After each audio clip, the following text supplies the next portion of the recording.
Bismillahirrahmanirrahim. Assalamualaikum warahmatullahi wabarakatuh.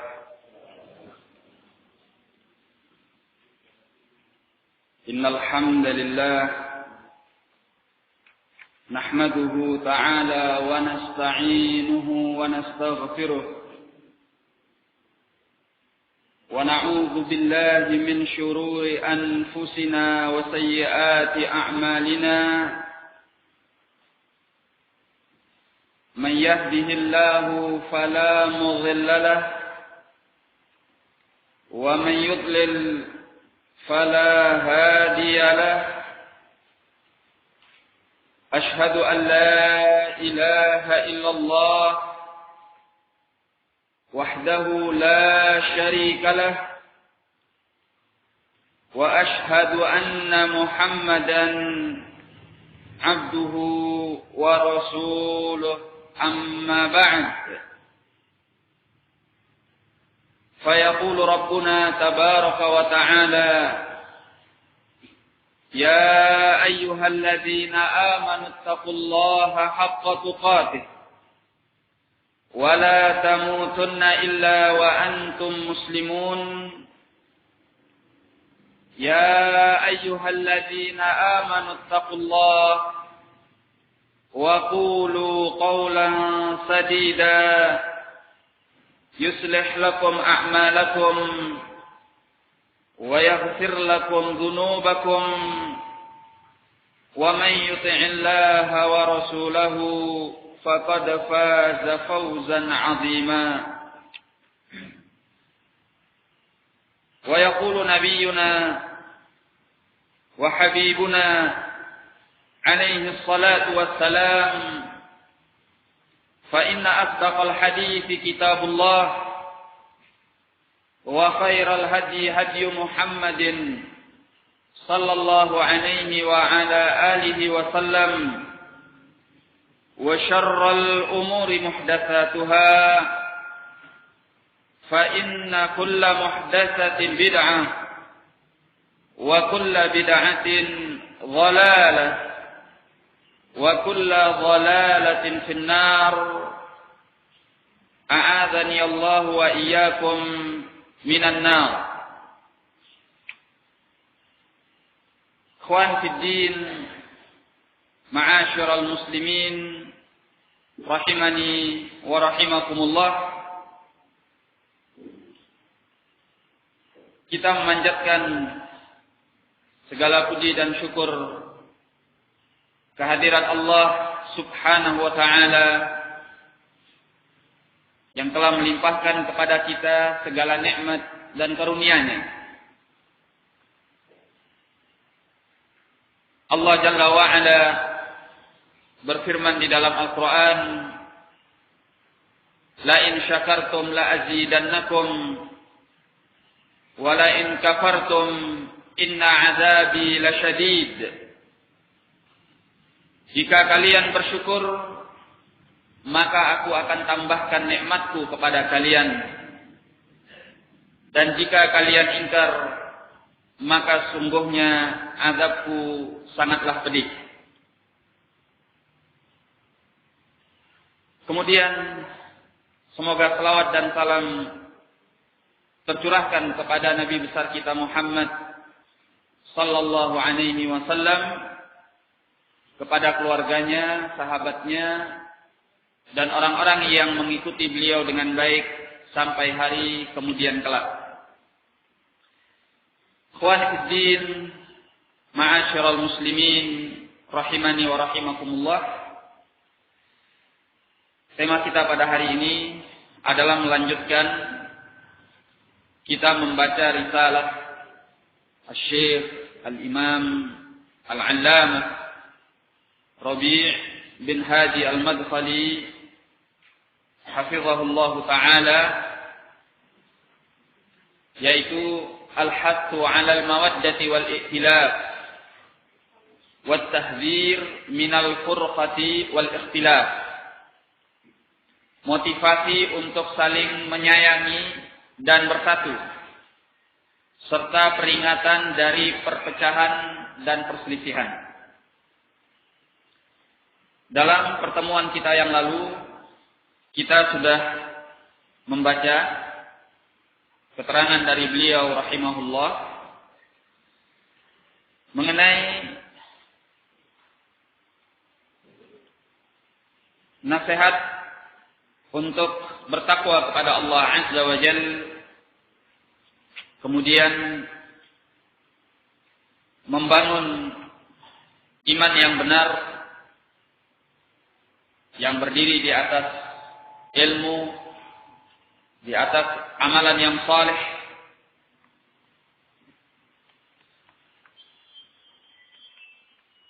yang semua itu adalah modal untuk bertakwa kepada Allah Subhanahu wa ta'ala.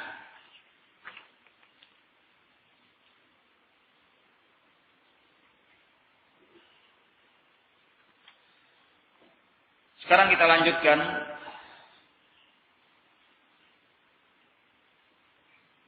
halaman yang ke-12, ya.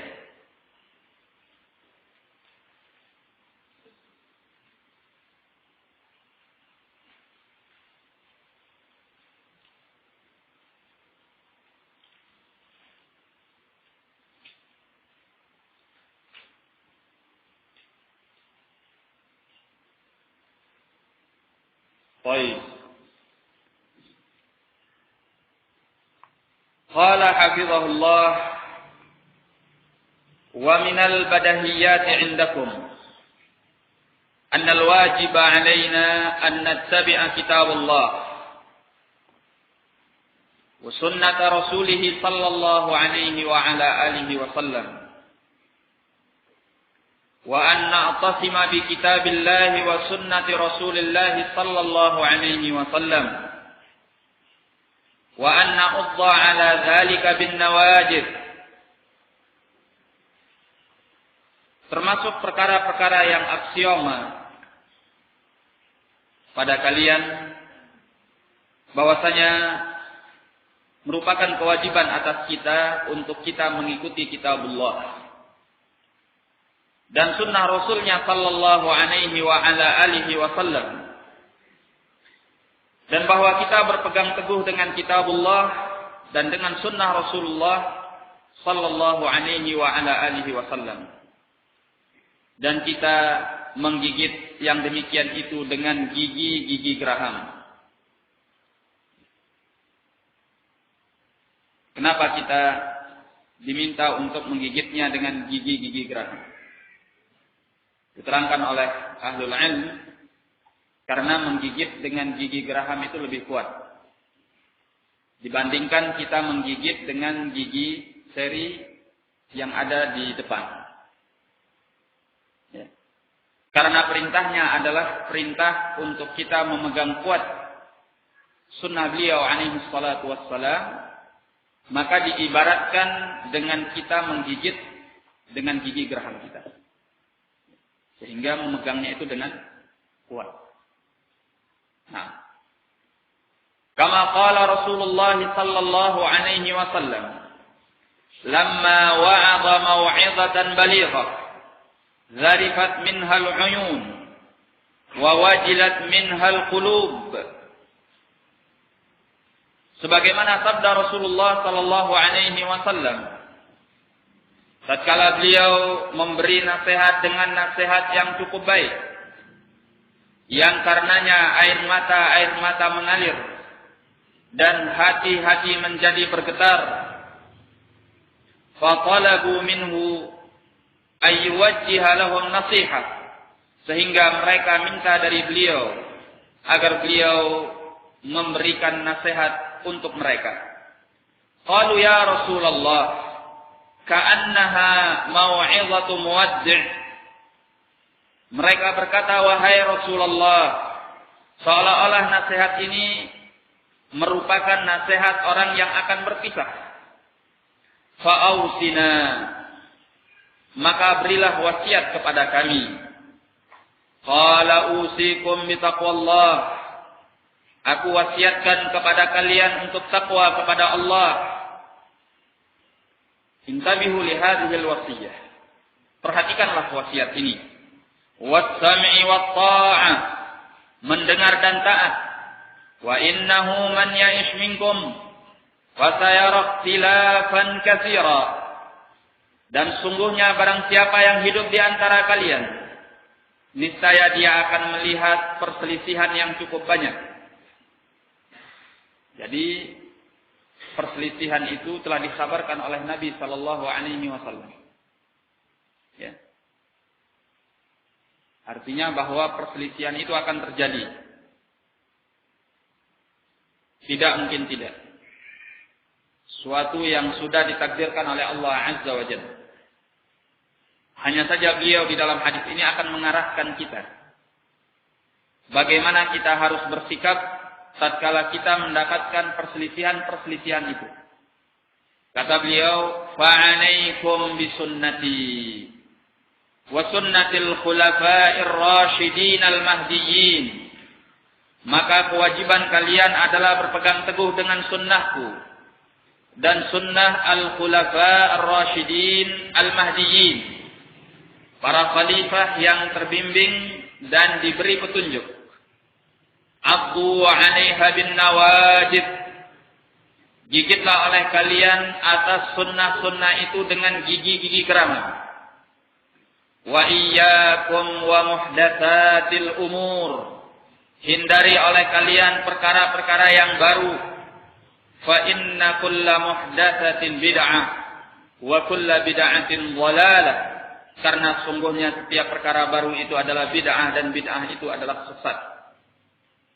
Hadis ini dikeluarkan oleh Abu Daud, At-Tirmidzi, Ibn Majah dari hadis Al-Irbad bin Sariyah dan disahihkan oleh Syekh Al-Albani di dalam Sahih Al-Jami' pada nomor hadis 2549. Juga disebutkan oleh Syekhuna Al-Allamah Muqbil bin Hadi Al-Wadi'i rahimahullah dalam kitabnya Al-Jami' As-Sahih mimma laysa fi as-sahihain. Qala fa hadhihi al-maw'izatu, maka nasihat ini tashmalul wasiyyata bi taqwallahi 'azza wa jalla, mencakup wasiat untuk bertakwa kepada Allah 'azza wa jalla, allati la budda minha, yang merupakan perkara yang harus ditunaikan. Nah, wasiat Nabi sallallahu alaihi wasallam adalah kita bertakwa. Apa makna at-taqwa? At-taqwa huwa fi'lul ma'murat wa ijtinabul manhiyat. Yang namanya takwa itu adalah melaksanakan perkara-perkara yang diperintah dan meninggalkan perkara-perkara yang dilarang. Itu namanya takwa. Sebagaimana yang disebutkan oleh para ulama. Di antaranya oleh Al-Imam Al-Hafidh Ibn Rajab Al-Hambali rahimahullah di dalam Jami'ul Ulum wal Hikam. Qala wa la tatamassalu illa fi nufusil ulama'is shadiqin as-salihin. Dan yang namanya takwa itu tidak akan tertunaikan dengan baik, tidak akan terlaksana dengan baik kecuali pada diri-diri ulama yang jujur dan saleh. Kama fi qaulihi ta'ala, sebagaimana di dalam firman Allah tabaraka wa ta'ala, innama yakhshallaha min ibadihil ulama, hanya saja yang takut kepada Allah dari kalangan hamba-hambanya adalah para ulama. Fatir ayat yang ke-28. Yang hanya takut kepada Allah itu adalah para ulama. Oleh karena itu, ikhwan fiddin rahimani wa rahimakumullah, kalau memang kita takut kepada Allah, berarti kita harus merealisasikannya dengan memiliki ilmu. Orang jahil yang mengaku takut kepada Allah, itu sedikit banyaknya pengakuan itu tidak sebenarnya atau tidak sepenuhnya benar. Kenapa? Karena orang jahil tidak tahu harus bagaimana dia takut kepada Allah. Nah, dengan ilmu nanti dia akan dituntun. Ya. Sehingga takutnya itu benar-benar kepada Allah Azza wa Jalla. Makanya tatkala Allah menyatakan innama yakhsyallaha min ibadihil ulama, hanya saja yang takut kepada Allah itu dari kalangan hamba-hambanya adalah para ulama, maka berarti kita harus menuntut ilmu. Ya, harus menuntut ilmu supaya kita termasuk orang yang takut kepada Allah. Nah, ahlul bidah walaupun mereka mengaku takut kepada Allah, tapi tatkala mereka jauh daripada ilmu kitab sunnah, rasa takut mereka itu tidak sepenuhnya benar.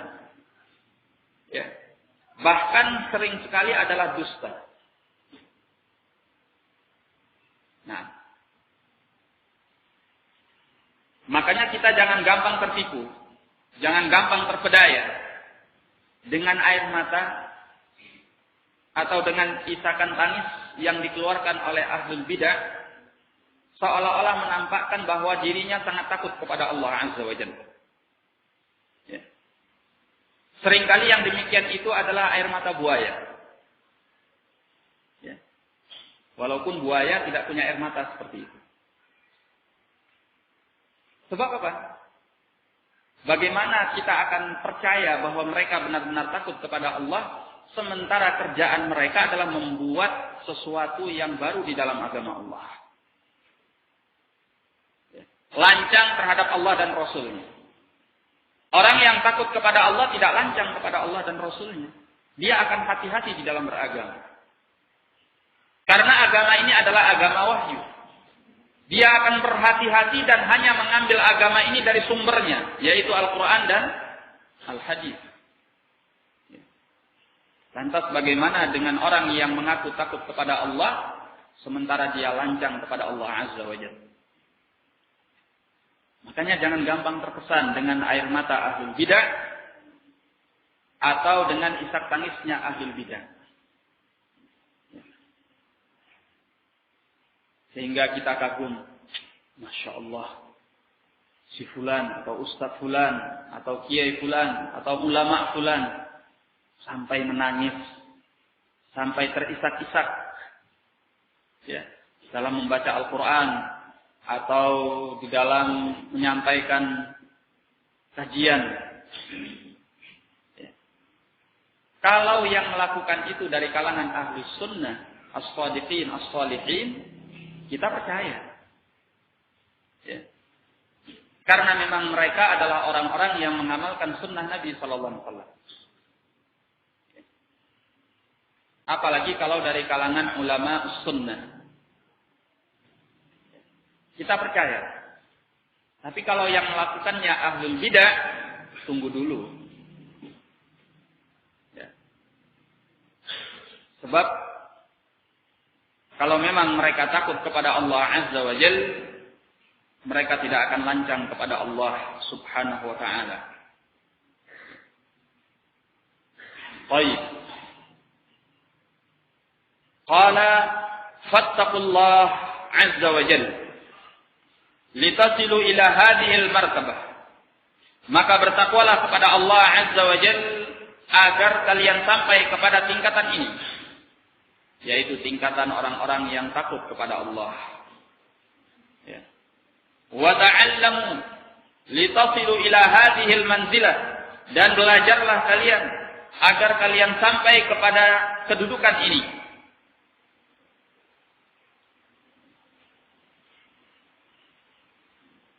Jadi kalau kita merasakan takut kepada Allah dalam keadaan kita berilmu, rasa takut itu benar-benar masuk ke dalam relung hati yang paling dalam.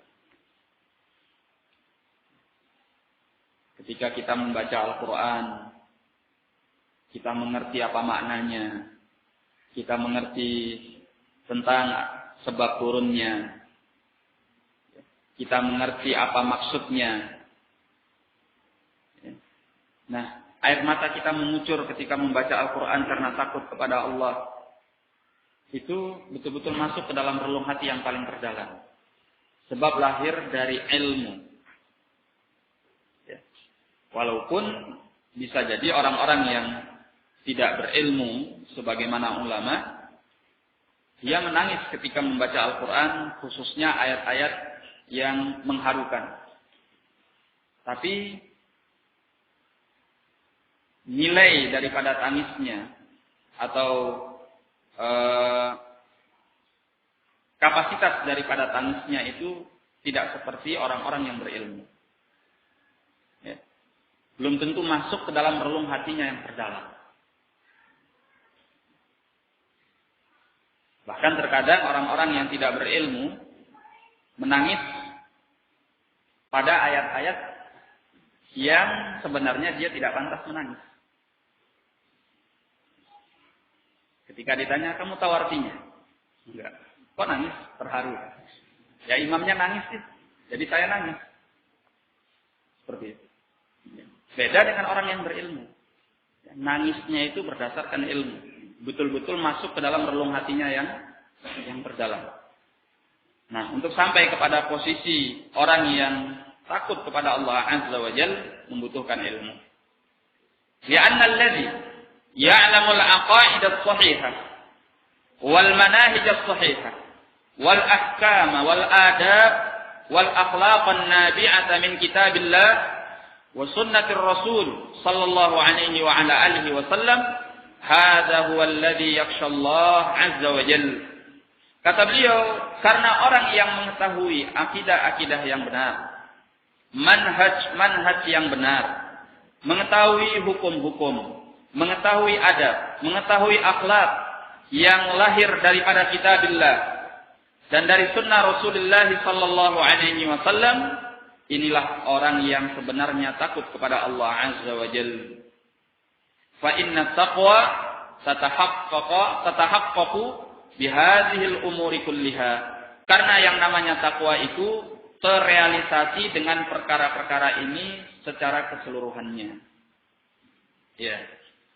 Jadi takutnya itu berdasarkan ilmu, karena dia punya keyakinan yang benar, manhaj yang benar, dia tahu hukum, dia tahu adab, dia tahu akhlak. Maka ini melahirkan rasa takut yang besar kepada Allah Azza wa Jalla. Terutama ilmu tentang Allah. Ilmu tentang Allah, baik tentang rububiyahnya, uluhiyahnya, dan secara lebih khusus tentang al-asma wa sifat. Ya. Ini akan memunculkan rasa takut yang besar kepada Allah Azza wa Jalla. Ya. Karena dia tahu siapa Rabb-nya, siapa zat yang sedang dia sembah, siapa zat yang sedang berada di atasnya dan mengatur kehidupannya. Sehingga rasa takutnya itu lahir karena keyakinan hati, karena ilmu yang dalam. Ya. Benar-benar dia merasakan bagaimana Allah Azza wa Jal selalu mengawasinya. Ya. Allah Azza wa Jal mengetahui segalanya.